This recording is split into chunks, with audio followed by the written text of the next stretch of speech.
በዚህ ዓለም ላይ ከወንጌላውያን ውጪ በመጽሐፉ ላይ የሃይማኖት መጠሪያው የተጻፈለት ሃይማኖት አንድ የለም። አንድ ካለ እሱ የኛ ነው። ሰው ቃል እንዲና እንዲያርጎ ዶክትሪን ሊሰራ ይችላል። እኛ ግን ቀጥታ የወንጌል ሃይማኖታችሁ ተብሎ የተጻፈልን ኢየሱስ ጌታ ነው። ሃይማኖት የለሽ አይደለንም። ሰዎች ሃይማኖት የለሽ ያደርጉናል። ኖ እኛ ሃይማኖት አለን።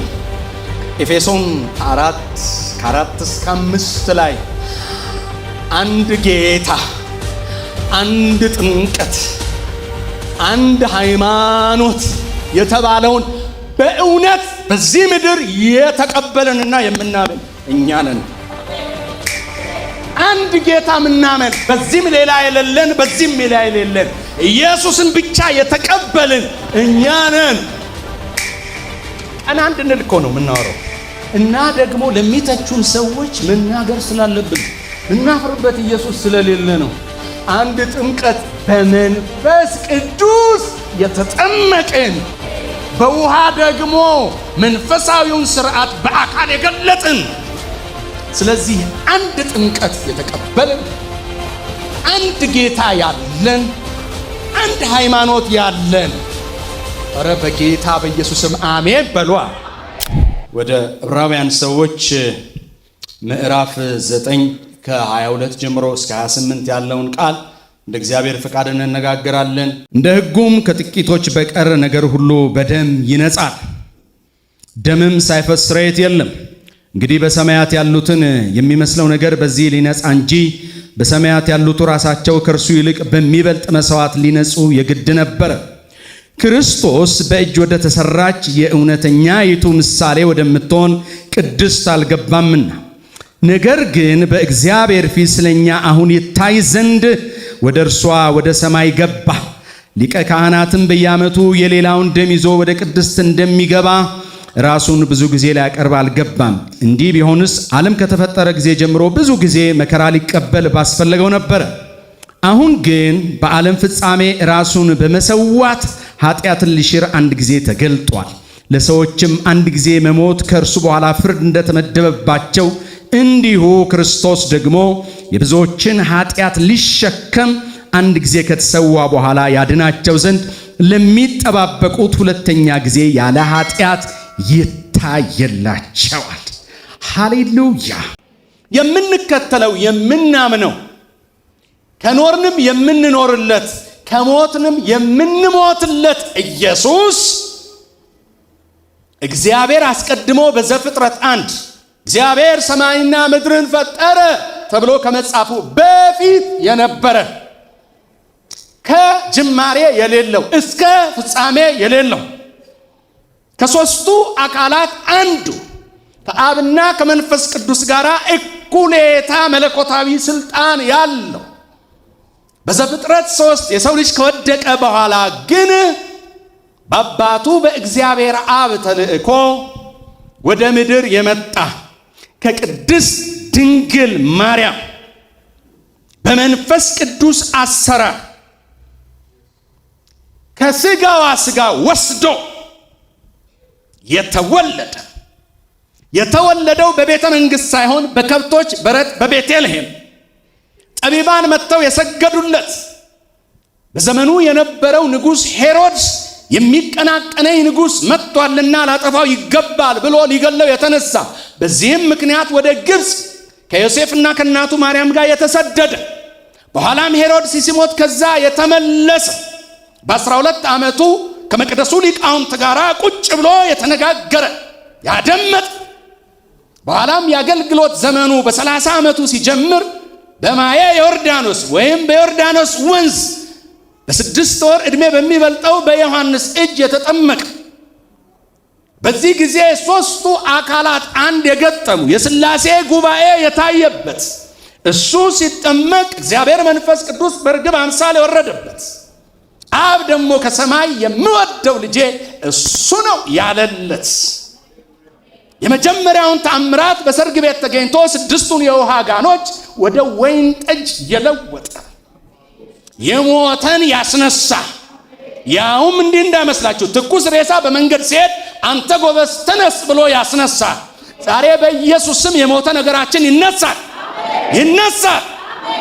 4 ቀን የሞላው ሬሳ በስሙ ጠርቶ ከመቃብር ያወጣ፣ ሽባን የተረተረ፣ ለምጽን ያነጻ፣ ዓይንን ያበራ እሱ ኢየሱስ አስቀድሞ በኢሳይያስ በሸላቾቹ ፊት ዝም ብሎ እንደሚያልፍ በግ ተብሎ የተነገረለት ስለኛ ያልተከራከረ ጸጥ ያለ በወንበዴ የተለወጠ ባበላቸው ባጠጣቸው ሰዎች በነሱ በራሳቸው ይሙት በቃ በርባንን ልቀቅልን የተባለበት ስለኔና ስለናንተ ያንን ሁሉ ጅራፍ በጀርባው የቻለ የተገረፈ የወደቀ የተነሳ የመጨረሻዋን ንቀት የተናቀ ምራቅ የተተፋበት ሐሞትና ከርቤ ስለኔና ስለናንተ የጠጣ ያ በሰው እጅ ያልተሰራ ሰማያዊ የሆነ አክሊል የሚያደርገው ንጉሥ የሾህ አክሊል ያደረገ እርቃኑን የተሰቀለ ልብሱን ገፈው ዕጣ የተጣጣሉበት እንደዚያም እያደረጉት ግን የሚያደርጉትን አያውቁምና ይቅር በላቸው ያለ ሞትን ድል አድርጎ በሦስተኛው ቀን ከመቃብር ያለማንም ረዳት በመንፈስ ቅዱስ ኃይል በትንሣኤው ኃይል የተነሳ በተዘጋ በር ውስጥ ወደ ሐዋርያት ገብቶ ሰላም ለእናንተ ይሁን ያለ። እረ ይሄ ሰላም ያገኛችሁ በኢየሱስ ስም። በኋላም በደብረ ዘይት ተራራ ሐዋርያት እያዩት በደመና ወደ ሰማይ የሄደ አሁን በአባቱ ቀኝ ያለ ዳግመኛ በክብር የሚመለስ የሚወስደን ኢየሱስ የምናመልከው ይሄን ኢየሱስን ነው። ሌላ ኢየሱስ የለንም። ሃይማኖት የለሽ አይደለንም። ሰዎች ሃይማኖት የለሽ ያደርጉናል። ኖ እኛ ሃይማኖት አለን። ኤፌሶን 4:4-5 ላይ አንድ ጌታ፣ አንድ ጥምቀት፣ አንድ ሃይማኖት የተባለውን በእውነት በዚህ ምድር የተቀበለንና የምናምን እኛ ነን። በዚህ ዓለም ላይ ከወንጌላውያን ውጪ በመጽሐፉ ላይ የሃይማኖት መጠሪያው የተጻፈለት ሃይማኖት አንድ የለም። አንድ ካለ እሱ የኛ ነው። ሰው ቃል እንዲና እንዲያርጎ ዶክትሪን ሊሰራ ይችላል። እኛ ግን ቀጥታ የወንጌል ሃይማኖታችሁ ተብሎ የተጻፈልን ኢየሱስ ጌታ ነው። አንድ ጌታ ምናመልክ፣ በዚህም ሌላ የሌለን፣ በዚህም ሌላ የሌለን ኢየሱስን ብቻ የተቀበልን እኛ ነን። ቀን አንድ እንልኮ ነው የምናወራው እና ደግሞ ለሚተቹን ሰዎች መናገር ስላለብን ነው። ምናፍርበት ኢየሱስ ስለሌለ ነው። አንድ ጥምቀት በመንፈስ ቅዱስ የተጠመቅን በውሃ ደግሞ መንፈሳዊውን ስርዓት በአካል የገለጥን ኢየሱስ ጌታ። ስለዚህ አንድ ጥምቀት የተቀበልን፣ አንድ ጌታ ያለን፣ አንድ ሃይማኖት ያለን። እረ በጌታ በኢየሱስም አሜን በሏ። ይሄን ኢየሱስን ነው የምናመልከው። ሃይማኖታችንም ግልጽና የተገለጠ ነው። የምናፍርበት፣ የምንደብቀው፣ የምንሸማቀቅበት አይደል። ስለዚህ ሁል ጊዜ ይሄን ጌታ እንናገረዋለን። ሁል ጊዜ ይሄን ጌታ ለመኖር ጥረት እናደርጋለን። ጌታ ይደግፈናል፣ ጸጋው ያቆመናል። ሃሌሉያ። ስለዚህ የሆነ ደም ብለን ስናወራ ዝም ብሎ የሆነ ደም ሳይሆን አሁን ያልነው የኢየሱስ ደምን ነው የምናወራው። የከበረውን ደምን ነው የምናወራው። ታውቃላችሁ በዘፍጥረት 3 ላይ ሰው ከወደቀ በኋላ እግዚአብሔር በእውነት እግዚአብሔር ያሳዝናል አይባልም አይደል? አያሳዝንም፣ እግዚአብሔር ነው። ግን በእውነት በቃ እዛ ጋ ያሳዝናል። እግዚአብሔር ህብረት እንዲያደርግ አብሮት ለመሆን የፈጠረው ሰው ወደቀ። የኛ ሀገር ሰው ሲተረት አንዳንዱ ተረት ጥሩ ነው።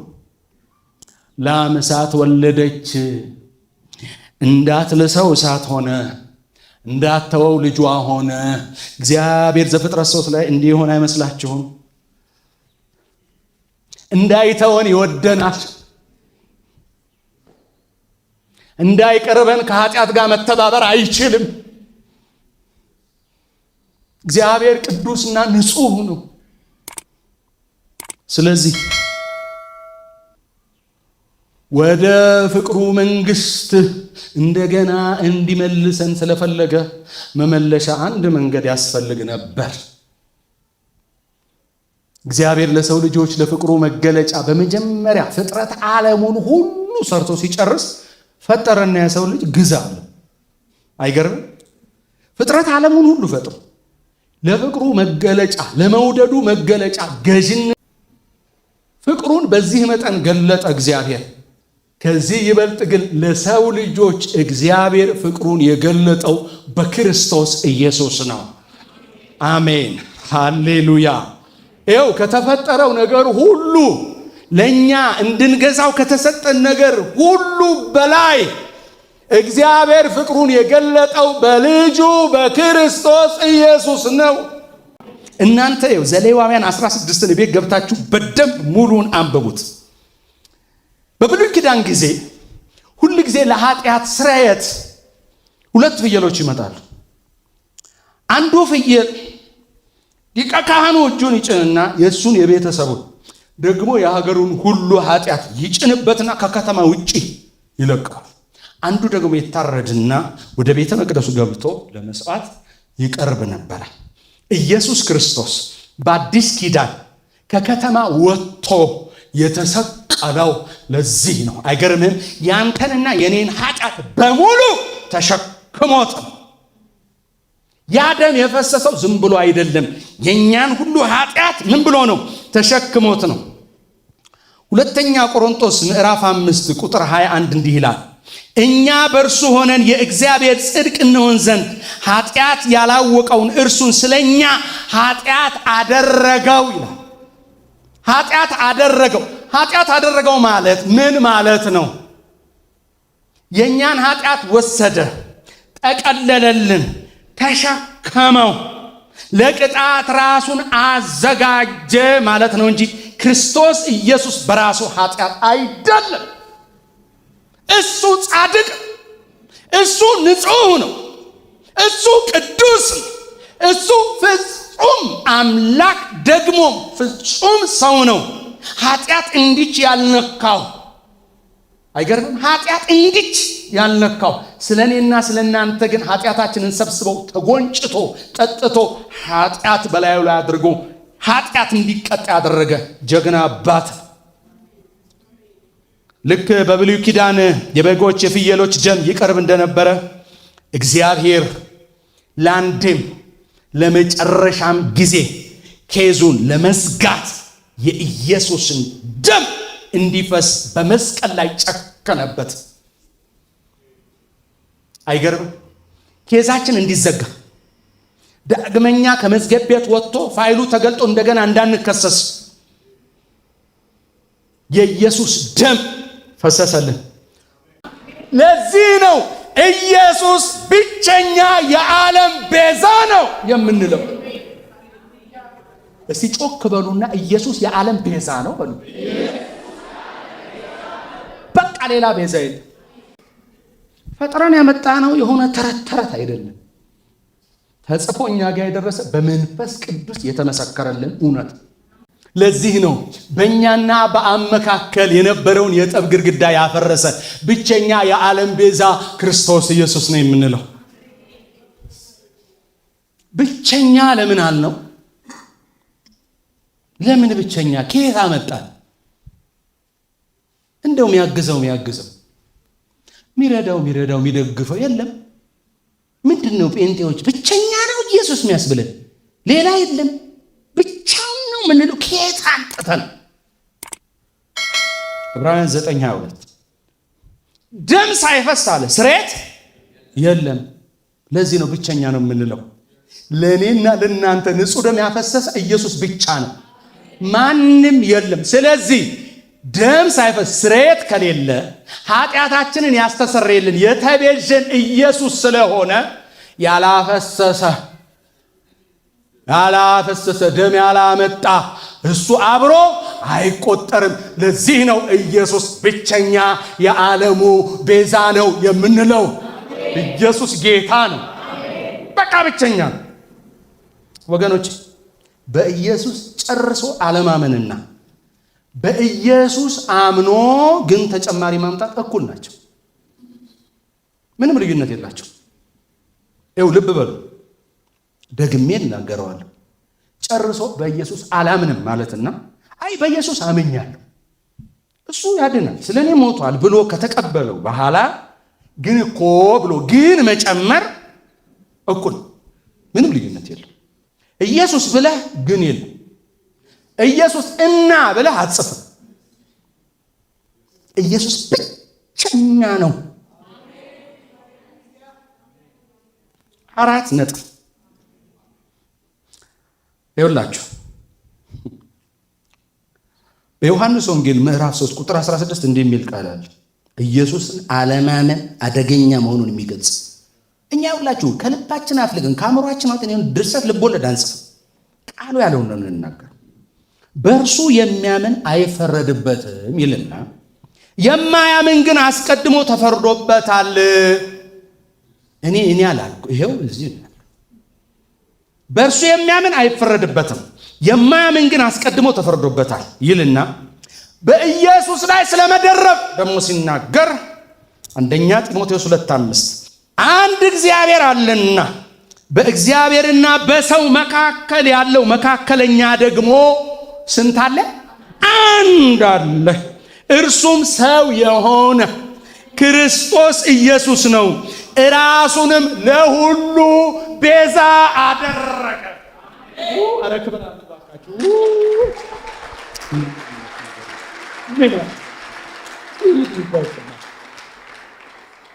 አንድ እኔ ገኘኩ አንድ ምንለው እኮ ተጽፎልን ነው። ምን እናርግ ታዲያ? ምን አጠፋን? እኛ የተጻፈ ነው የምናነበው እኮ ሌላ እኮ ከየትም አላመጣም። አየህ ኢየሱስን አላምነው ማለት ያስፈርዳል። ኢየሱስ ላይ መደረብ እኩል ነው ጉዳይ። ይኸውልህ ሳሙናም የሰረቀ ህንጻም የሰረቀ በህግ ፊት እኩል፣ ሁለቱም አንድ ስም አላቸው፣ ሌባ የሚል።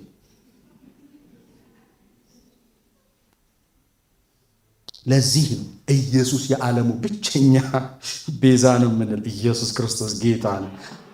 እናንተ ሰዎች እንዴት እኮ የሆነ እኔ የሚሰማኝ ስሜት ምን እንደሆነ እኮ አታውቁም። ጌታ ነው። አቤት ኢየሱስ! ወገኖቼ የሰዎች ደም ቅድም እንደተነጋገር ነው ህይወት አለው ብለናል። በርካታ ነገስታት ስለ ሀገር ስለ ድንበራቸው ወድቀው ደማቸውን አፈሰው። በርካታ ነገስታት፣ በርካታ ጄኔራሎች፣ በርካታ ተዋጊዎች ደማቸውን ለድንበራቸው አፈሰዋል። ከፈሰሰ በኋላ ግን አፍታ አልቆየም። ረጋ። በቃ ደም መሆኑ አቆመ። ደም መሆኑ አቆመ።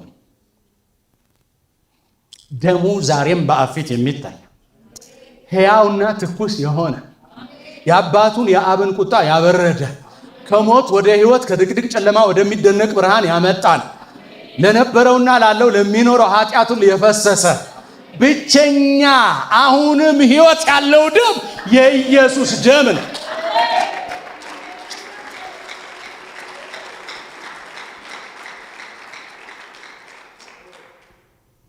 ሰው ታሞ በሆስፒታል ሲተኛ ሐኪሞቹ እንዲህ ይላሉ፣ ደም እስቲ አምጡ፣ ደም አምጡ ይላሉ። አሁን ደሙ ሲመጣ መጀመሪያ ደሙ ከሰውየው ላይ ከመቀዳቱና ከመወሰዱ በፊት የሰውየው የደም አይነት ኤ ነው ቢ ነው ተብሎ ይፈተሻል። ደም የሚሰጠውና የሚቀዳው ሰውየው ወይም ሴትዮ ደሟ ለዚህ ደም ይስማማል ወይ ተብሎ እንደገና ደግሞ ቼክ ይደረጋል። ከተስማማል አንዳንዱ ደም ያንዱ ደም አይስማማው፣ አንዳንዱ ደም ያንዱ ደም አይስማማው። ለዓለሙ ሁሉ የሚስማማ ግን አንድ ደም የጌታ የኢየሱስ ክርስቶስ ደም ነው።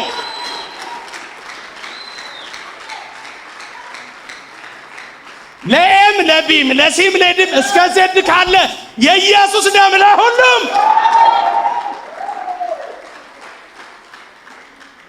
ለሁሉም የኢየሱስ ደም።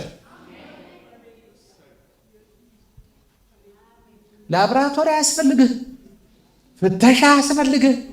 የሚያስፈልግህ አሜን ብቻ ማለት ነው። አሜን ስትል ያ ደም አክቲቭ ነው፣ ይሰራል። በቃ ኢየሱስ ጌታ ነው። ይሄ ደም ምን እንዳደረገልን ታውቃላችሁ? የእግዚአብሔር ልጆች እንድንሆን ያደረገን። ወይኔ የማን ልጅ?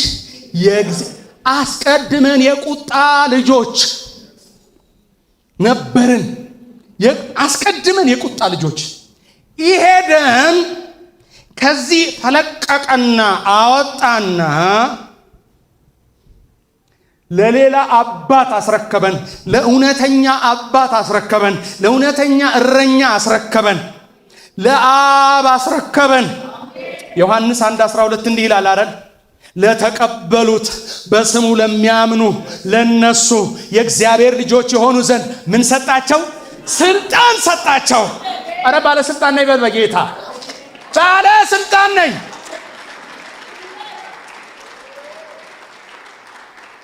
ቅድም እዚህ የቀረበልህ ቃል ታፈርስ ትነቅል ዘንድ የሚለው እኮ ከምንም የመጣ አይደለም። ከስልጣን ከኦቶሪቲ የመጣ ነው። ከሹመት የመጣ ነው። ከልጅነት የመጣ ነው። ለተቀበሉት እችን ያዙልኛ። ለተቀበሉት በስሙ ለሚያምኑ። አደባባይ ወጥተን እኮ ስራ ስላጣን አይደለም፣ መሄጃ ስላጣን አይደለም። ኢየሱስን ተቀበሉ የምንለው ለተቀበሉት ስለሚል እኮ ነው። እንድትቀበለው እኮ ነው። ካልተቀበልከው የእግዚአብሔር ልጅ መሆን ስለማትችል ነው። እግዚአብሔርን ማወቅና የእግዚአብሔር ልጅ መሆን የሰማይና የምድር ያህል ይለያያሉ። ልጅ ለመሆን መንግሥተ ሰማያትን አክሰስ ለማድረግ በጽዮን አባል ለመሆን በበጉ ሰርግ ላይ ለመገኘት ለዘላለም ከመላእክቱ ጋር አብሮ ጌታን ለማምለክ ልጅ መሆን የሚባል መስፈርት አለ። ለዚህ ነው አደባባይ ወጥተን ተቀበል የምንለው። ዝም ብለን እኮ አይደለም ተቀበል የምንለው፣ እንድትቀበል እግዚአብሔር ስለሚያዝ ነው። እዚህ መጽሐፍ ላይ ብላክ ኤንድ ዋይት በግልጽ ስለተጻፈ ነው። ስለዚህ ደም የመናገር ዕዳ አለብን። ስለዚህ እውነት የመመስከር ኃላፊነት አለብን። ሰሞኑን የሃይማኖት ተቋማት ጉባኤ በጣም እንዲተላለፍ እንፈልገው ስለሆነ የሃይማኖት ተቋም የኛ ሰዎች ተሰብስበው ስለ አደባባይ ስብከት ስለመመስከር ውይይት አረጉ። ምን ይወያያሉ? ምን ያወያያል? የት እንመስክር ታዲያ? የት ሄደን እንናገር? መጽሐፍ እኮ የሰጠን ነው። ኃይልን ሳትቀበሉ ከኢየሩሳሌም እንዳትወጡ አለ። ኃይልን በተቀበላችሁ ጊዜ በኢየሩሳሌም፣ በይሁዳ፣ በሰማርያ እስከ ምድር ዳርቻ አለ። የት እንሂድ? እዚህ አዳራሽ ውስጥ ታፈነን? ኖ፣ ለሕዝብና ለአሕዛብ ይነገራል እንጂ ይሄ እውነት ይነገራል እንጂ ይሄን በአዋጅ በገደብ ልታቆመው አትችልም።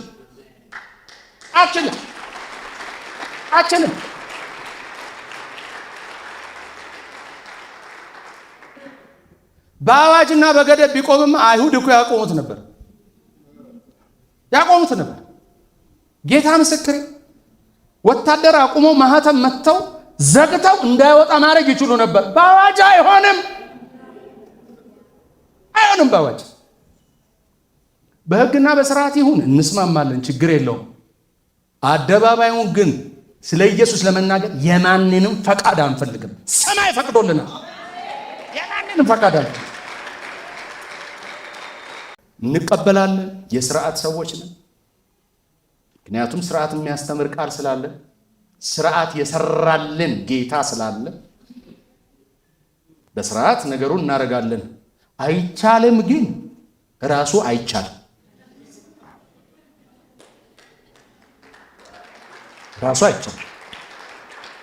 ክርስቲያኖች፣ እናንተ ወንጌል አማኞች፣ የተሰጠን ወንጌል ልንድንበት ብቻ አይደለም። ከዳንን በኋላ ሞትም ካለ ልንሞትለት ነው።